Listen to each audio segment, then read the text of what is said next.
ನೋಡಿ, ಒಂದು ಪ್ರಶ್ನೆ ಏನು ಅಂತ ಹೇಳಿದರೆ,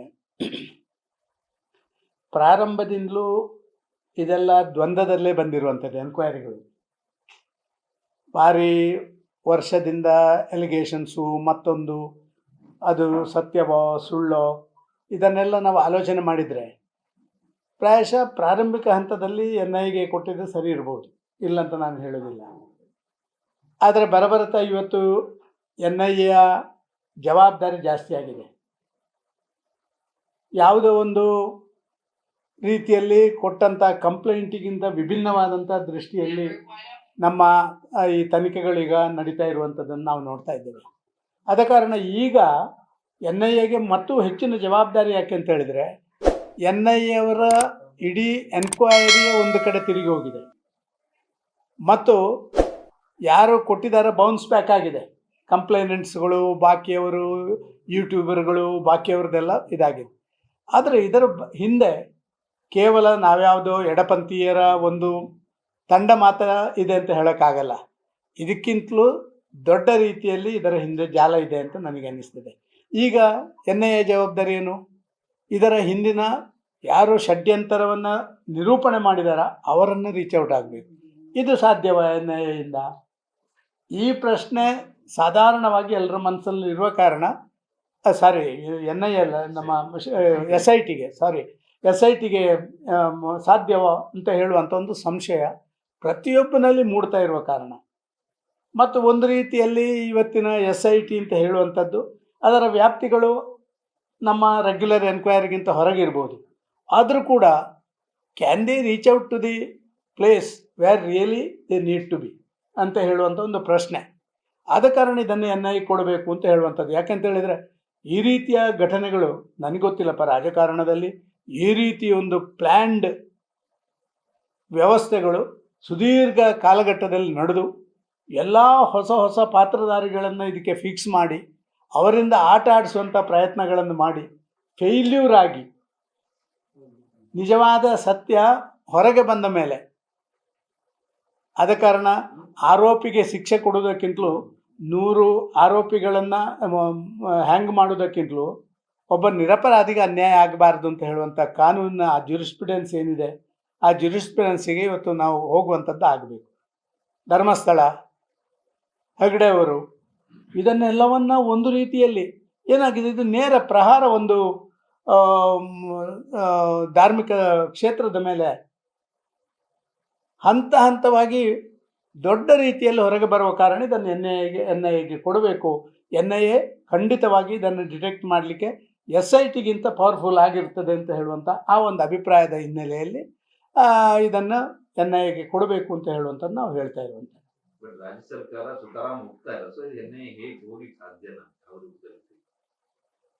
ಸರ್, ಒಂದು ಇದೆ ನಿಜ, ಕಾನೂನಿನ ಚೌಕಟ್ಟಿನಲ್ಲಿ SIA ವ್ಯಾಪ್ತಿ ಏನು, NIA ವ್ಯಾಪ್ತಿ ಏನು, ಎಲ್ಲಿ NIA ಇದರಲ್ಲಿ ಇಂಟರ್ಫಿಯರೆನ್ಸ್ ಆಗಬಹುದು ಅಂತ ಹೇಳುವಂಥದ್ದನ್ನು ಸಾಧಾರಣ ಕಾನೂನಿನ ಚೌಕಟ್ಟಲ್ಲಿ ಪ್ರತ್ಯೇಕ ಇರುತ್ತೆ. But in the larger interest of the society, ಇಡೀ ದೇಶದ ಹಿತದೃಷ್ಟಿಯಿಂದ ಇಷ್ಟರವರೆಗೆ ನಡೆದಂಥ ಒಂದು ರೀತಿಯ ವಿದ್ಯಮಾನಗಳು ನಡೆದ ಕಾರಣ ಇನ್ ಫ್ಯೂಚರ್ ಇಂಥ ಇನ್ಸಿಡೆಂಟ್ಗಳಿಗೆ ಒಂದು ಫುಲ್ ಸ್ಟಾಪ್ ಹಾಕಬೇಕು ಅಂತ ಹೇಳಿದರೆ ಸರ್ಟನ್ಲಿ SITಯ ವ್ಯಾಪ್ತಿಯಿಂದ ತುಂಬ ಹೊರಗೆ ಹೋಗಿ ಇದನ್ನು ಮಾಡಬೇಕಾದಂಥ ಅವಶ್ಯಕತೆ ಇದೆ. ಅಂಥ ಸಂದರ್ಭದಲ್ಲಿ ಯಾಕೆ ಸೋಮೋಟೋ ಆಗಿ ತಗೊಳ್ಬಾರ್ದು? ಸೋಮೋಟವಾಗಿ NIA ಇದನ್ನು ತಗೊಳ್ಳಿಕ್ಕೆ ಸಾಧ್ಯತೆ ಇದೆ ಇವತ್ತು. ಯಾಕೆಂತ ಹೇಳಿದರೆ ಇದರಲ್ಲಿ ಇರುವಂಥವರು ಕೇವಲ ಒಂದು ರಾಜ್ಯಕ್ಕೆ ಸೀಮಿತ ಅಲ್ಲ. ಕೇರಳದಲ್ಲಿದ್ದವರು ಅಂತ ಹೇಳ್ತಾರೆ, ಕೇರಳದ ಅಡ್ವೊಕೇಟ್ ಹೇಳ್ತಾರೆ, ಮತ್ತು ಇದರ ಒಳಗಿರುವಂಥವ್ರು ಎಡಪಂಥೀಯವರ ಆ ಒಂದು ವಾಸಸ್ಥಾನ ಈಗ ಸ್ವಲ್ಪ ಇರುವುದು ಒಂದು ಕೇರಳದಲ್ಲಿ, ಇನ್ನೊಂದು ಸ್ವಲ್ಪ ವೆಸ್ಟ್ ಬೆಂಗಾಲ ಮುಗಿದಿದೆ. ಆದರೆ ಅವರ ಕಾರ್ಯಾಚರಣೆಗಳು ಒಂದು ರೀತಿ ನಕ್ಸಲ್ ರೀತಿಯ ಕಾರ್ಯಾಚರಣೆಯನ್ನು ಮಾಡ್ತಾ ಇರುವಂಥದ್ದು ನಾವು ನೋಡ್ತಾ ಇರುವ ಹಿನ್ನೆಲೆಯಲ್ಲಿ NIA ನನ್ನ ಅಭಿಪ್ರಾಯದ ಪ್ರಕಾರ ಖಂಡಿತವಾಗಿ ಇದನ್ನು ಸೋಮೋಟೋ ತಗೊಳ್ಬೋದು ಮತ್ತು ಅವರು ತನಿಖೆಗಳನ್ನು ಮುಂದುವರಿಸಬಹುದು. ಸೆಪ್ಟೆಂಬರ್ 1ನೇ ತಾರೀಕು ಧರ್ಮಸ್ಥಳದಲ್ಲಿ ದೊಡ್ಡ ಮಟ್ಟದಲ್ಲಿ ಬಿಜೆಪಿ ಕಾರ್ಯಕರ್ತರು ಎಲ್ಲ ಕ್ಷೇತ್ರಗಳಿಂದ ಕೂಡ ಧರ್ಮಸ್ಥಳ ಹೋಗಿದ್ದಾರೆ. ಅವತ್ತೇ ಮಧ್ಯಾಹ್ನ 5 ರಿಂದ 4 ಗಂಟೆ ಧರ್ಮ ಜಾಗೃತಿ ಸಮಾವೇಶ ಬೇರೆ ಆಯೋಜನೆ ಆಗಿರುತ್ತೆ. ಎಲ್ಲ ಇಂಟಿಯೆಲ್ಲ ಅವತ್ತು ದೊಡ್ಡ ಪ್ರಮಾಣದಲ್ಲಿ NIA ಕೊಡಬೇಕು ಅನ್ನುವಂಥ ಆಗ್ರಹ ಮಂಡನೆ ಮಾಡ್ತಾರೆ. ಸರ್, ನಮ್ಮದು ಸಾಧಾರಣವಾಗಿ ಒಂದು ಹಂತಕ್ಕೆ NIA ತನ್ನ ಜವಾಬ್ದಾರಿಯನ್ನು ನಿರ್ವಹಣೆ ಮಾಡಲಿಲ್ಲ ಅಂತ ನಾನು ಹೇಳಲ್ಲ, ಖಂಡಿತ ಹೇಳಲ್ಲ. SIT ಅವರ ನಿರ್ವಹಣೆ ಮಾಡಲಿಲ್ಲ ಅಂತ ನಾನು ಹೇಳಲ್ಲ. SIT ಅವರು ಒಂದು ಹಂತದವರೆಗೆ ಅವರ ಪ್ರಯತ್ನಗಳನ್ನು ಮಾಡಿದ್ದಾರೆ. ಆದರೆ ಇವತ್ತು ಬಾಹ್ಯ ಒತ್ತಡಗಳು ಅವರ ಮೇಲೆ ಬರ್ತದೆ ಅಂತ ಹೇಳುವಂಥ ಸಂಶಯ ಎಲ್ಲ ಕಡೆ ಕಾಣ್ತಾ ಇದ್ದೀವಿ ನಾವು. ಇವತ್ತು ಬಾಹ್ಯ ಒತ್ತಡಗಳು SITಯ ಮೇಲೆ ಕೂಡ ಇವತ್ತು ಬರ್ತಾ ಇದೆ. ಆದರೆ ಅಧಿಕಾರಿಗಳು ಒಳ್ಳೆಯವರಿದ್ದಾರೆ, ಅಂಥ ಒತ್ತಡಕ್ಕೆ ಮಣಿಲಿಕ್ಕೆ ಇಲ್ಲ ಅಂತ ಹೇಳಿದರೂ ಕೂಡ ಇವತ್ತಿನ ಈ ಲೆಫ್ಟಿಸ್ಟ್ ಮೈಂಡ್ಸೆಟ್ಗಳೇನಿದೆ ಮತ್ತು ಅವರ ಮೂಲಕ ಲೆಫ್ಟಿಸ್ಟ್ನ ಹೆಗಲ ಮೇಲೆ ಗನ್ನಿಟ್ಟು ಕಾಂಗ್ರೆಸ್ನವರು ಇವತ್ತು ಗುಂಡು ಹೊಡಿತಾ ಇರುವಂಥದ್ದು ನಾವೆಲ್ಲ ಕಡೆ ಕಾಣ್ತಾ ಇದ್ದೇವೆ.